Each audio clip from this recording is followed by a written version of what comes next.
Oo. Yun nga po, sabi niyo yung mga sakripisyo ninyo para nga mapakita sa tao kung ano talaga yung tunay na kulay ng mga Duterte. You've filed several cases, you've supported ICC investigation. Saan ba talaga nag-ugat? Kasi a lot of people are asking, galit na galit ka, you're so focused sa Duterte. Saan ba nag-ugat yun? Ganito po, no? Enzo Recto, kalaban ang katiwalian at kasinungalingan, kakampi sa katotohanan at kabutihan. Magandang araw mga kabunyog, matagal na po itong naglalaro sa aking isipan, itong tanong na kung bakit galit na galit itong si Trillanes at pinupunterya niya talaga ang mga Duterte, lalong-lalo na itong si Digong. Saan ba talaga nag-ugat itong galit ni Trillanes? Dito sa mga Duterte. Kung saan po iyon, alamin po natin dito sa kanyang interview. Dito po, isiniwalat niya kung ano ang dahilan. Kung gusto po ninyong malaman, sundan po ninyo itong video hanggang sa dulo. Anyway, panoorin na po natin itong interview kay Trillians.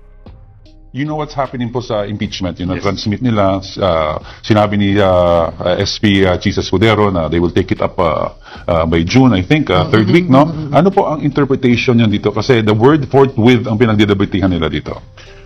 Maliwanag yun. Pag forthwith, ibig sabihin nun, right away or immediately. Kung mga precedents lang ang pinag-uusapan natin nung corona impeachment, the day after na na-transmit sa Senate yung articles of impeachment, nag-constitute kami as an impeachment court. Iba yung legislative calendar sa impeachment calendar. Walang nakalagay doon sa provision sa Constitution na kailangan during session.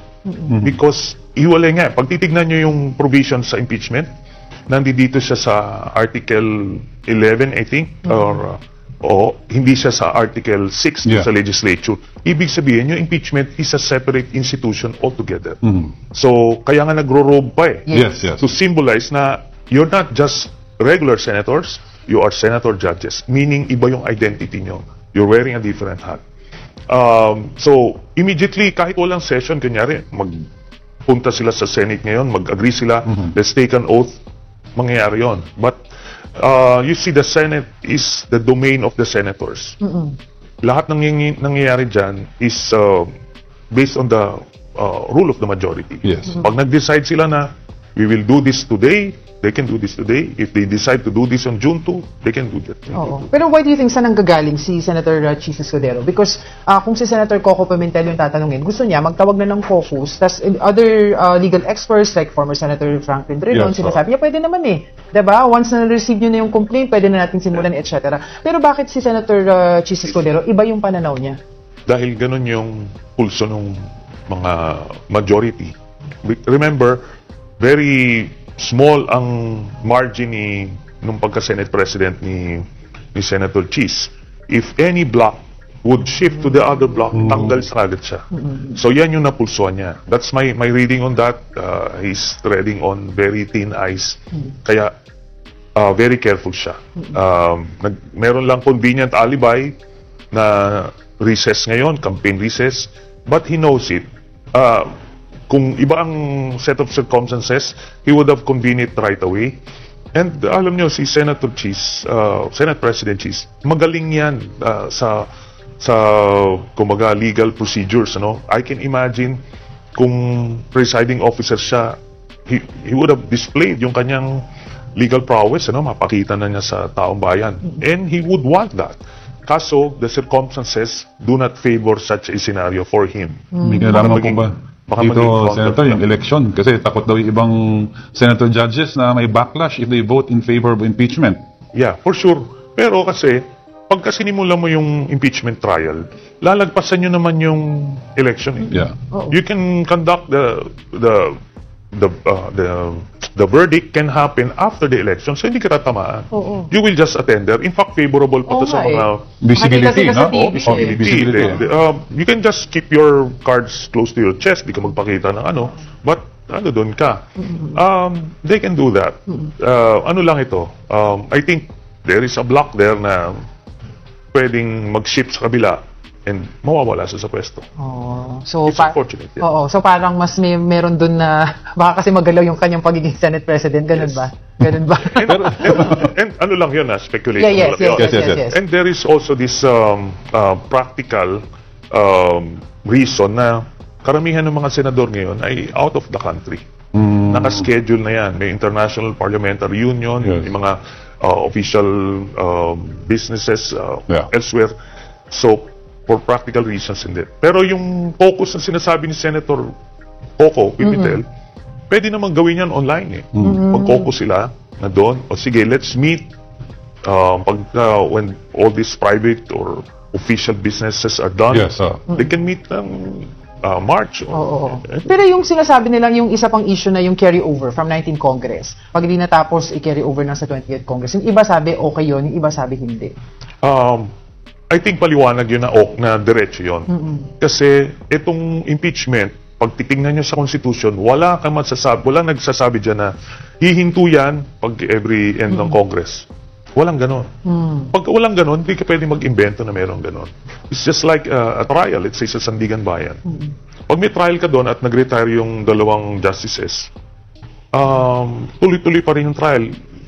Pag may pumalit doon, sila yung magbabackread, you don't reset. Yun yun. Ngayon kasi, nakikita natin ngayon, nakafocus yung campaign between the Duterte side, faction, at saka of course yung admin, BBM admin. Silang dalawa yung nag-aaway.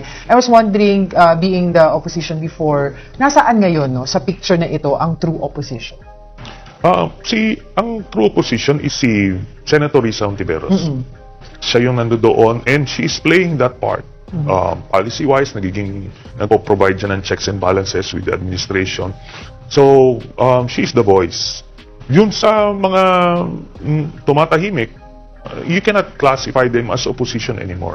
Kasi pagka opposition ka, kailangan may ino-oppose ka. So are you saying, let's say for example, kasi merong ako nakitang parang reaction mo doon kay Senator Bam Aquino. Sinasabi kasi ni Senator Bam Aquino na hindi daw ganun ka-importante impeachment complaint at hindi daw yun, kumbaga parang he went to Nueva Ecija, hindi daw yun yung pulso ng taong bayan, ibang problema. And you reacted on that. Can you tell us more about it? Well, I needed to react that way kasi grabe yung sakripisyo namin dito to make the Dutertes accountable. Tapos, i-trivialize na ganun. I need to call him out. Nagkasama kami nung panahon ni Duterte sa minority, pero apparently, he doesn't feel that way anymore. Baka mas malapit siya sa mga Dutertes at this point.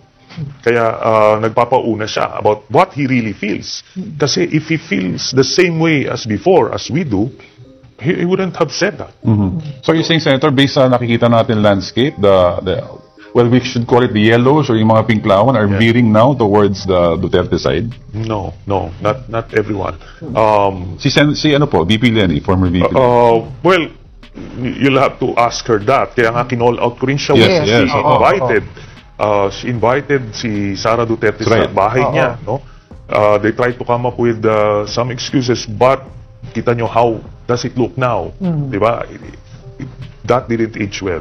So, it was just a forewarning. Ngayon, even though magkakasama kami before, pero when they get in the way of putting or making the Dutertes accountable, I will have to call them out. Ganun naman tayo. Oo. Yun nga po, sabi niyo yung mga sakripisyo ninyo para nga mapakita sa tao kung ano talaga yung tunay na kulay ng mga Duterte. You've filed several cases, you've supported ICC investigation. Saan ba talaga nag-ugat? Kasi a lot of people are asking, galit na galit ka, you're so focused sa Duterte. Saan ba nag-ugat yun? Ganito po, no? Kung makikita nyo how we operate, mission, it's about the mission. Dati si GMA was the mission. Yes. And eventually, na-accomplish yung mission na yun at terrible cost or expense sa amin. But still, nangyari yun. So, we moved on. Ngayon, si Duterte, giniba niya yung bansa. Dami niyang pinatay ng mga Pilipino. And that mission is still on. Hindi pwedeng isang tabi to. If we will not do this, if somebody is willing to take up the cudgels to make them accountable, we would gladly step back. Pero habang wala pa or hindi pa tapos yung laban, tutuloy-tuloy namin yan. And we feel na malapit na tumatapos. So we get this thing done, we have accomplished the mission, we now move on to something else. Speaking of former President Duterte, I think you heard most likely statement niya about killing 15 senators. And of course, may pronouncement na joke lang daw. And sanay na po tayo, ganun po ang pronouncement nila panahon ng administrasyon na joke lahat ng sinasabi. Ano po ang sa tingin nyo dito? May sector na nagsasabi, itigil na natin itong joke dahil hindi na daw healthy ito. Anong opinion nyo? Ganun yon, mga pauna yon. Diba? So, whether that thing happens or not, meron siyang deniability. But we saw that nung panahon nung administration niya, thousands died. That was not a joke. Diba? And he was very clear about that. Kaya hindi pwede yun. Kaya tama yung kinasuhan siya ni General Torre na paliwanag mo na lang yan sa korte kung joke yan o hindi. But you don't joke about those things. Diba? Sa airport niya, yung mga bomb jokes. Yes. Hindi pwede. Ganito lang yun. With what's happening with VP Sara Duterte now, yung impeachment complaint against her, are you confident na kumbaga pag ito ay naipasok na sa impeachment court, may impeach siya? Yes, I am confident because solid yung evidence sa kanya. Pag lumabas lang yung bank accounts, makita nila yung sinasabi namin noon pa na may dividends, may proceeds from the drug trade while she was mayor. Lalabas yon. Makikita ng tao yon, bibitawan na siya. At pag binitawan siya ng tao, bibitawan na siya ng mga politiko kasi magiging untenable pag dinipin. Pero ang taas pa rin ng ano niya ngayon.